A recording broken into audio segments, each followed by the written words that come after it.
नमस्कार, स्वागत है आप सभी का एबी स्टार न्यूज में और मैं हूं आपके साथ जुबैर चौधरी। वक्त तो चला अपना उत्तर प्रदेश का, जहां सबसे पहले बात करेंगे बागपत में कांवड़ यात्रा को लेकर डीएम ने स्कूल बंद रहने के आदेश जारी किए।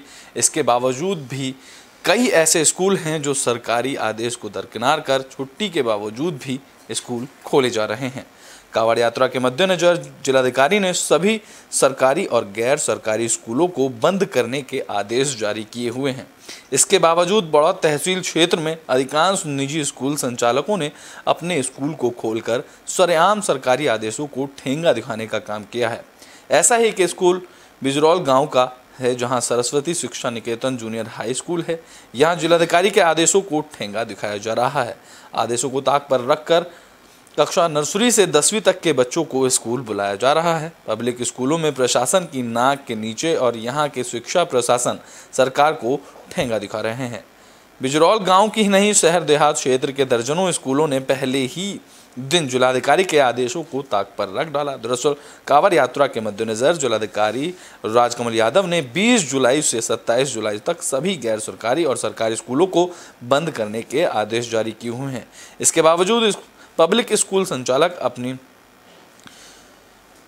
उनका कहा ना मानकर अभी भी स्कूल खोल रहे हैं और अधिकारियों के आदेशों की अवहेलना करते हुए स्कूलों का संचालन कर रहे हैं। हैरान करने वाली बात यह है कि कांवड़ रूट पर ही निजी स्कूल खुले हुए हैं, जिन्हें देखने वाला कोई भी अधिकारी यहां मौजूद नहीं है।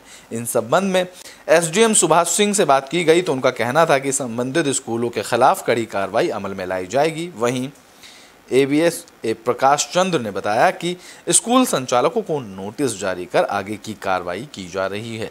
इसके अलावा दूसरे स्कूलों की भी जांच की जा रही है।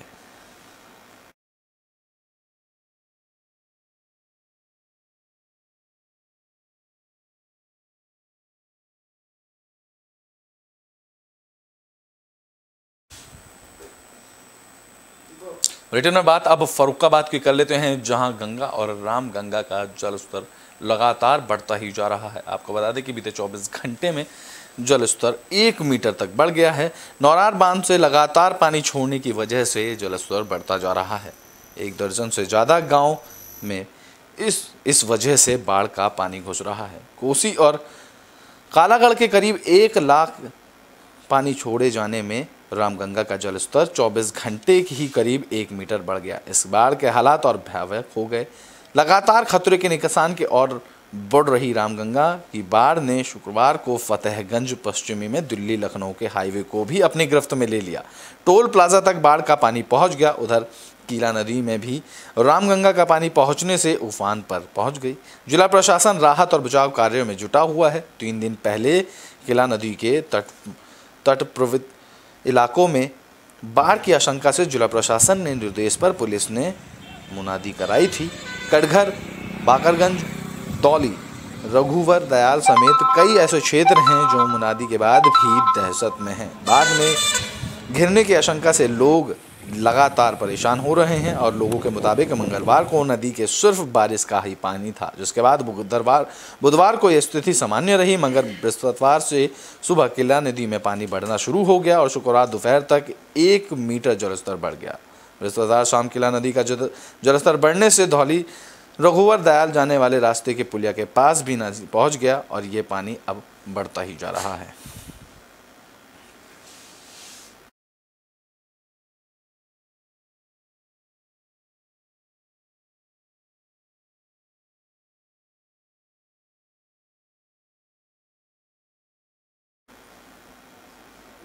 तो बाराबंकी में विश्व हिंदू महासंघ ने एक बड़ा खुलासा किया। यहां उन्होंने बताया कि कैसे व्यापारी मवेशियों के साथ अत्याचार कर रहे हैं। जिले में हो रहे मवेशियों के ऊपर अत्याचार पर विश्व हिंदू महासंघ के पदाधिकारियों की मेहनत से खुलासा हुआ। इस संबंध में विश्व हिंदू महासंघ के पदाधिकारियों ने कोतवाली देवा में लिखित सूचना दर्ज कराई, जिसके जिले में हो रही मवेशियों पर क्रूरतापूर्वक से लिए जा रहे पशुओं से भरी 2 पिकअप वाहन को विश्व हिंदू महासंघ के पदाधिकारियों ने पुलिस के हवाले किया। बाराबंकी की कोतवाली देवा क्षेत्र में ये चीज़ देखने को मिली, जहां पिकअप में ठूस कर भरे हुए पशुओं को कुर्सी और अमरूद फैक्ट्री काटने के लिए ले जाया जा रहा था। विश्व हिंदू महासंघ के पदाधिकारियों ने जब मामापुर नहर के पास पिकअप वाहन को रोकने का प्रयास किया तो वाहन पर मौजूद लोगों ने उनसे बुरा व्यवहार किया। उधर से गुजर रहे मीडिया कर्मचारियों से जब वाहन चालकों ने पूछताछ की तो सारा माजरा खुलकर सामने आया। सूचना पर पहुंचे स्थानीय पुलिस ने दोनों वाहनों को कब्जे में लेकर कार्रवाई के लिए आगे की में जुट गई। अब देखना यह होगा कि पुलिस इसमें आगे क्या कार्रवाई करती है या फिर जिले में यह सिलसिला ऐसे ही लगातार चलता रहेगा, तो ये तो आने वाला अब वक्त ही बता पाएगा।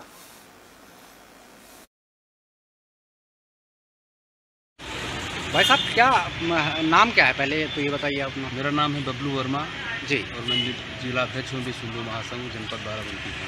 किस प्रकरण को लेकर आज आप यहाँ पर एप्लीकेशन देने आए थे देवा कोतवाली? प्रकरण ये था कि मेरा भतीजा है, वो उधर से आ रहा था रास्ते से, तो दो गाड़ियाँ लद के आ रही थी जानवरों से लदी हुई, तो उसको ओवरटेक करने का प्रयास किया तो भतीजे के ऊपर गाड़ी चढ़ाने का प्रयास किए। गाड़ी वाले फिर पूछने पता चला कि गाड़ी में एक छोटा डाला जो होता है छोटा हाथी, उसमें जो है एक गाड़ी में 5-5, 6-6 जानवर लदे हुए हैं और जो क्रूरता के अधिनियम के अंतर्गत आता है। और पूछने पे पता लगा कि ये लोग जानवर ले जा रहे थे अमरून फैक्ट्री। और अमरून फैक्ट्री में बता दूं आपकी जानकारी के लिए कि अमरून फैक्ट्री में वो जानवर काटे जाते हैं जो डॉक्टर के द्वारा सर्टिफाइड हों कि ये कभी पैदा नहीं कर सकते हैं, दूसरा जानवर पैदा नहीं कर सकते हैं और वो दुधारू ना हो। और जबकि मौके पे सारे जानवर दुधारू हैं। पुलिस को सूचना दे दी गई है, गाड़ियाँ और मैं जानवर के सुपुर्द हो गई हैं, थाने के सुपुर्द हैं। दोनों गाड़ियाँ प्लस जानवर अंदर हो गए हैं। देखते हैं पुलिस इसमें क्या। ब्रिटेन में बात अब मथुरा की कर लेते हैं, जहां पूर्व पीओ पर कंस्ट्रक्शन कंपनी से रिश्वत लेने का आरोप लगा, जिसके बाद मथुरा पुलिस ने उन्हें रोहतक से गिरफ्तार कर लिया। मथुरा में पूर्व पीओ जिला नगरीय विकास रमेश चंद्र कौशिक को कंस्ट्रक्शन कंपनी के सुपरवाइजर से रिश्वत लेने के मामले में गिरफ्तार कर जेल भेज दिया गया है। पुलिस ने उनकी गिरफ्तारी हरियाणा के रोहतक से की है और उन पर 50,000 रुपए की रिश्वत लेने का आरोप लगा है। शिकायतकर्ता ने एक वीडियो भी जारी किया है, जिसके आधार पर थाना सदर बाजार में रिपोर्ट दर्ज कराई गई थी। कंस्ट्रक्शन कंपनी के सुपरवाइजर महावीर प्रताप सिंह ने डीएम नवनीत सिंह चहल को 26 मार्च को एफिडेविट देकर शिकायत की थी कि पीओ डूंडा रमेश चंद्र कौशिक ने विकास कार्यों में कमीशन मांगा है। सुपरवाइजर की तरफ से गोकुल, महावन आदि स्थानों पर विकास कार्य कराए गए थे। सुपरवाइजर से 1.5 लाख रुपए तक की रकम मांगी गई थी। बता दें कि पीओ डूंडा पर आरोप था कि कार्यों की एफडीआर वापस मांगने के लिए 1.5 लाख रुपए की मांग की गई थी। सुपरवाइजर ने जब सारे पैसों की नहीं दिए गए तो उन्होंने एफडीआर देने से मना कर दिया, जिसके चलते उन्होंने कमीशन के तौर पर 50,000 रुपये उन्हें दिए, जिसकी उन्होंने रिकॉर्डिंग भी कर ली थी। इस संबंध में राज्य नगरीय विकास अभिकरण के निदेशक के आदेश पर जिला नगरीय विकास अभिकरण की परियोजना अधिकारी नीतू रानी ने रमेश चंद्र के खिलाफ सदर थाने में एफआईआर दर्ज कराई, जिसकी जांच सीओ सिटी अभिषेक तिवारी कर रहे थे। बुधवार को सीओ सिटी के नेतृत्व में गठित पुलिस की टीम ने पूर्व पीओ डूडा रमेश चंद्र कौशिक को रोहतक से गिरफ्तार कर लिया और बाद में जेल भेज दिया गया।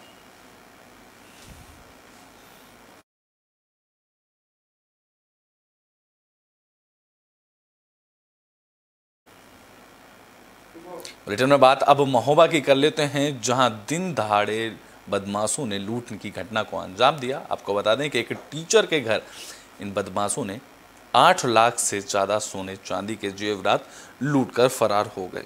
उत्तर प्रदेश के महोबा जिले में दिन दहाड़े पुलिस से बेखौफ कार सवार बदमाशों की तरफ से सरकारी शिक्षक के घर में घुसकर डकैती की बड़ी वारदात का सनसनीखेज मामला सामने आया। मामले में आहत पीड़ित दंपति ने पुलिस से शिकायत कर कार्रवाई की मांग की है, तो वहीं दिन दहाड़े डकैती की वारदात से इलाके में दहशत का माहौल है। महोबा शहर कोतवाली इलाके के ऑफिसर्स कॉलोनी में रहने वाले सरकारी शिक्षक अखिलेश रावत रोजाना की तरह अपने स्कूल गए थे। उनकी पत्नी घर पर खाना बना रही थी। इसी दौरान कार में सवार होकर 4 बदमाश उनके घर में घुस आए। घर में घुसकर बदमाशों ने महिला को अलमारी की चाबी ना देने के एवज में अवैध तमंचा लगाकर जान से मारने की धमकी दी। बदमाशों की गाली गलौज के डर से महिला ने अलमारी की चाबी उन्हें दे दी, जिसके बाद अलमारी में रखे करीब सोने चांदी के 8 लाख के जेवर और 10,000 रुपए की नकदी लेकर बदमाश मौके से फरार हो गए। घटना की सूचना मिलते ही मौके पर पहुंची पुलिस ने दंपति से पूछताछ कर शुरुआती जांच की और उसके बाद आसपास लगे सीसीटीवी कैमरे में बदमाशों की तलाश करना शुरू कर दिया। फिलहाल दिन दहाड़े हुई इस वारदात से पूरे इलाके में दहशत का माहौल बना हुआ है और पुलिस अब आगे की कार्रवाई में जुटी हुई है।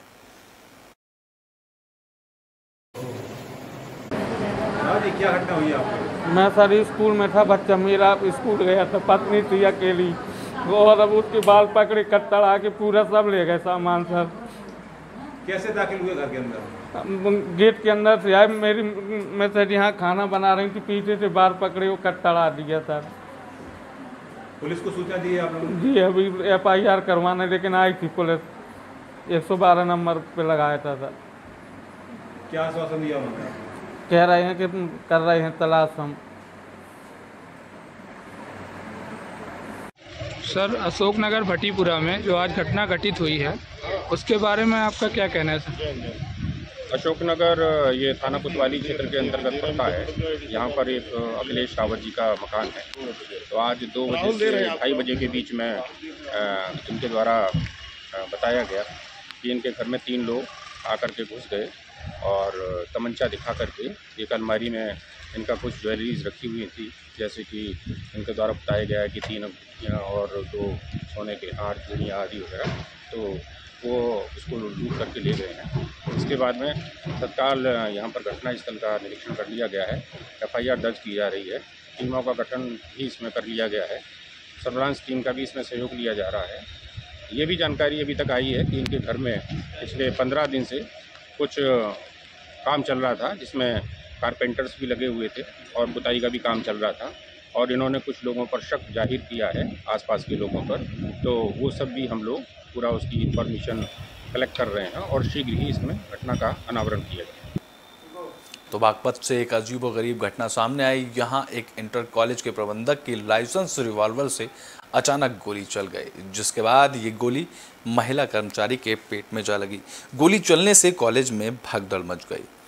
आदर्श शिक्षा मंदिर इंटर कॉलेज किशनपुर बराल में बुधवार को संदिग्ध परिस्थितियों में गोली लगने से एक महिला घायल हो गई। घायल को नगर में एक निजी अस्पताल में भर्ती कराया गया, जहां पर डॉक्टरों ने उसके पेट से गोली निकाल ली। घायल महिला के पिता का कहना है कि उसके बैग में रिवॉल्वर रखा हुआ था और रिवॉल्वर में लॉक लगा हुआ था।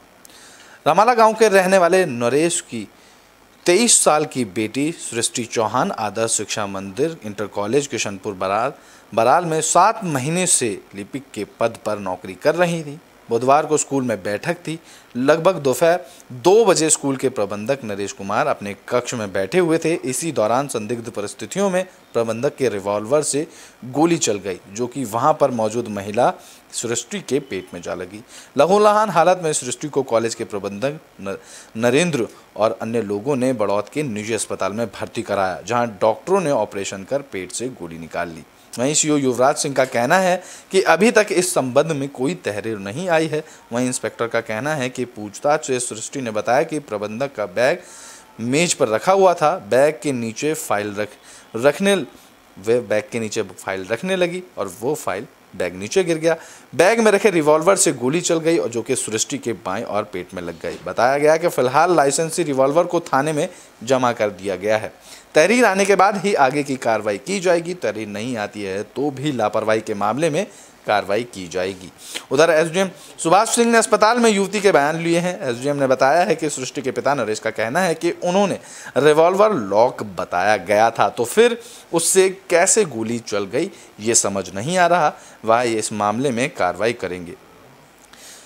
जहां एक और आदर्श शिक्षा मंदिर इंटर कॉलेज बराल के प्रबंधक नरेंद्र सिंह का कहना है कि रिवॉल्वर लॉक थी। जिस समय बैग नीचे गिरा तो गोली अचानक चल गई। रिवॉल्वर लॉक होने के बाद गोली कैसे चल सकती है, गोली सृष्टि के पेट में कैसे लगी, पुलिस अब इस पूरे मामले की जांच कर रही है।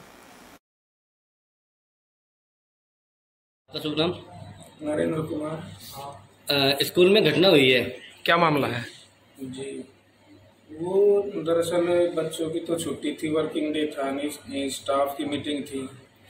1:30 बजे के करीब जो है मीटिंग एकदम जैसे ख़त्म हुई तो सब अपने घर के लिए तैयार होकर चले, लेकिन मेरे पीछे हाथ के पास में मेरा एक स्टूल रखे रहता है, उस पर मेरा बैग रखा था। ये क्लर्क है, काम करती है मेरा लड़की ये, तो उसने वो सामान समेटने के लिए सामान उठाया स्टूल पर से, वो स्टूल पर से बैग रखा था मेरा, नीचे गिर गया, नीचे गिर गया, गन से गोली चली गई अपने आप ही। आपकी गन थी? आपकी गन थी? मेरी थी, लाइसेंस ही गन। ऐसे कैसे चल गई सर फिर गोली? वही तो ईश्वरी जाने कैसे चल गई। क्या नाम है जिसको गोली लगी? सृष्टि चौहान। सृष्टि चौहान कहाँ की रहने वाली है? ईरमवाला की रहने वाली। ठीक है। नाम आपका? क्या नाम है आपका? अच्छा, क्या घटना हुई है जी? घटना गोली चली स्कूल में जी, लड़की का लगी। अच्छा, तो ये पता नहीं इनने मारी, अब कैसे लगी अभी सुबह कोई बताता नहीं कैसे लगी। अच्छा, हमें समय पर जानकारी भी नहीं दी। अच्छा, 5 बजे हम एसओ ने फ़ोन कराया। अच्छा, भाई यहाँ ये घटना होगी। जबकि 1:30 बजे घटना है। 1:30 बजे की घटना है जी। क्या नाम है आपकी लड़की का और कौन से स्कूल की घटना है? सृष्टि आदर्श पब्लिक स्कूल। आदर्श पब्लिक स्कूल। प्रबंधक कौन है वहाँ? नरेंद्र सिंह। उन्हीं की पिस्टल थी जो उन्हीं की पिस्टल थी। पहले जो ले गया उसमें मेडिसिटी में मनीष तोमर के यहाँ की तोमर है जो। हाँ। अकबर तो मामला पुलिस से बचने के लिए वो निपटा लिया। अच्छा, पुलिस आई थी अभी यहाँ पे? हाँ, पुलिस आई थी, एकदम साहब भी आई थी। अच्छा, तो आप क्या करने वाले हैं? आप क्या कर रहे हैं? और क्या करेंगे? कब से आपकी लड़की वहाँ पे? 7 महीने से। अच्छा, ये कह रहे कि ऐसे कोई मामला नहीं हुआ, परिजन मेरे साथ हैं। ये तो भाई कहेगा, वो तो हम भी कहेंगे वह परिजन साथ हैं। परिजन को सही जानकारी नहीं देगा क्या होगा? नहीं, सही बात, सही जानकारी तो देनी चाहिए आदमी को, कोई भी हो चाहे। बुलेटिन में बात अब कासगंज की कर लेते हैं, जहां गंगा नदी में एक शव तैरता मिला, जिसके बाद आसपास के श्रद्धालुओं ने कोतवाली में इसकी सूचना दी। मौके पर पहुंची पुलिस ने शव को पोस्टमार्टम के लिए भेज दिया। कासगंज जिले के सरोजी स्थित हर की पौड़ी गंगा घाट पर मानस मंदिर के निकट एक शव तैरता हुआ मिला। गंगा में शव देखकर श्रद्धालुओं में हड़कंप मच गया और इस मामले की सूचना पुलिस को दी गई। सूचना पर पहुंची पुलिस ने शव को कब्जे में लेकर पोस्टमार्टम के लिए भेज दिया। मिली जानकारी के मुताबिक हाथरस के सिकंदराव निवासी नीरज अपनी पत्नी के साथ गंगा स्नान करने सोरों आया था, लेकिन सुबह संदिग्ध परिस्थितियों में उसका शव गंगा में तैरता हुआ मिला। मामले की सूचना पर पुलिस मौके पर पहुंच गई और मृतक की पत्नी ने शव की पहचान की, जिसके बाद पुलिस ने शव को कब्जे में लेकर पोस्टमार्टम के लिए भेज दिया।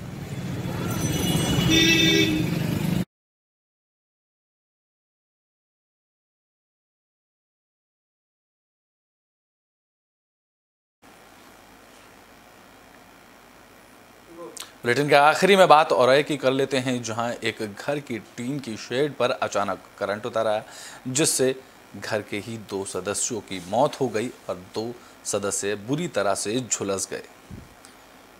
औरैया जिले में बेला थाना क्षेत्र के गांव दौलतपुर में घर के बाहर रखी टीन शेड में आए करंट की चपेट में आकर ससुर और बहू की मौत हो गई।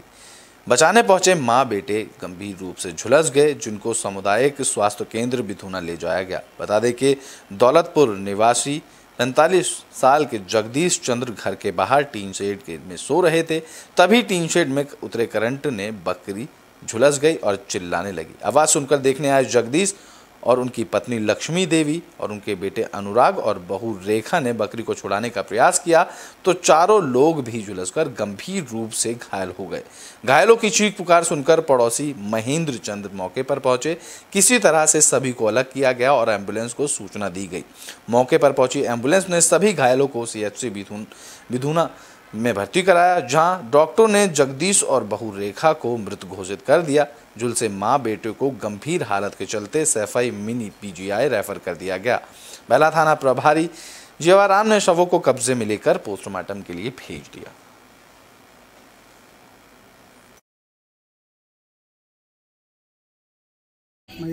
कहाँ के रहने वाले? कौन सा गाँव? कहाँ पड़ता है? ये मलोसी के पास में। क्या हुआ, कैसे हुआ ये हादसा? मतलब ये जन्म 3 पड़ी हुई थी, उसमें किट बंधी हुई है और वो किट से पता नहीं कैसे क्या हुआ और ये पोल में करंट आया, पोल में बकरी बंधी थी। बकरी जैसे ही चिल्लाने तो भैया दौड़ गए, तो दौड़ के जैसे पहुँचे वहाँ पे बकरी को अलग करने के चक्कर में तो ये वहीं पे लिपट गए खंभे में। और तब तक बहू बेचारी दौड़ी तो बहू ने देखा ये बिंदे हुए तो बहू भी उन्हें छुड़ाने के चक्कर में बहू भी लिपट गई। तो वहीं पे ऐसे ही कितने लोग लगा एक्सपायर हुए? 2 लोग एक्सपायर हो गए और तीसरी भाभी जो है वो वैसी घायल हालत में घायल में है। अच्छा, और भी लोग घायल हैं? लड़का था वो खैर बच गया। वो ठीक है जी। 4 लोग। कितने लोग एक्सपायर हुए? 2 लोग एक्सपायर हो गए। छोटी नाती और लड़की 1.25 साल की है, वो छोटी गोद में है बहू के। वो ठीक है? हाँ वो ठीक है। 4 पेशेंट लाए गए थे, क्या हालत थी, किस तरीके से आए थे? ये घटना जो है रात को 3 बजे की है, जिसमें करंट लगने से 2 लोगों की मृत्यु हो गई है, जिसमें जगदीश चंद्र सन ऑफ मैकुला जो जिनकी उम्र जो है 50 साल है, जो कि रहने वाले जो है दौलतपुर बेला के रहने वाले हैं। और एक की मृत्यु जो है रेखा वाइफ ऑफ अनुराग, जिनकी उम्र जो है 22 साल है, इनकी भी जो है मृत्यु हो चुकी है। तीसरे घायल अवस्था में है, जिनका इलाज चल रहा है और इलाज ठीक है और इलाज के बाद उनको जो है। कितने लोग घायल हैं? 4 लोग, टोटल 2 लोग घायल हैं और 2 लोगों की मृत्यु हो चुकी है। यहाँ जब लाए गए थे तो क्या दोनों लोग नॉट डेड थे, पहले से बेला थाना क्षेत्र में एक घटना आई हुई है सामने, जहां करंट लगने से 2 की मौत हुई है, कितने घायल हुए हैं? थाना बेला क्षेत्र के ग्राम दौलतपुर में करंट लगने की सूचना प्राप्त हुई, जिसमें 3 लोग घायल हुए थे, जिनको तत्काल पुलिस बल मौके पर पहुंचकर CSC बिदूना लाया गया है, जिसमें 2 लोगों को डॉक्टरों द्वारा घोषित कर दिया गया है और जो महिला घायल है उसका इलाज किया जा रहा है और मृतकों का जो है पंचायतनामा भरकर अग्रिम विधिक कार्रवाई की जा रही है। तो औरैया के एक घर में टीन शेड के में करंट उतर आया, जिससे पास बंधी बकरी को करंट लगा, जिसको बचाने के लिए एक ही परिवार के 2 लोगों की मौत हो गई। तो वहीं 2 लोग गंभीर रूप से झुलस गए, जिनका उपचार किया जा रहा है। अपना उत्तर प्रदेश में अभी के लिए बस इतना ही। देश और दुनिया की तमाम खबरों के लिए देखते रहें AB स्टार न्यूज़।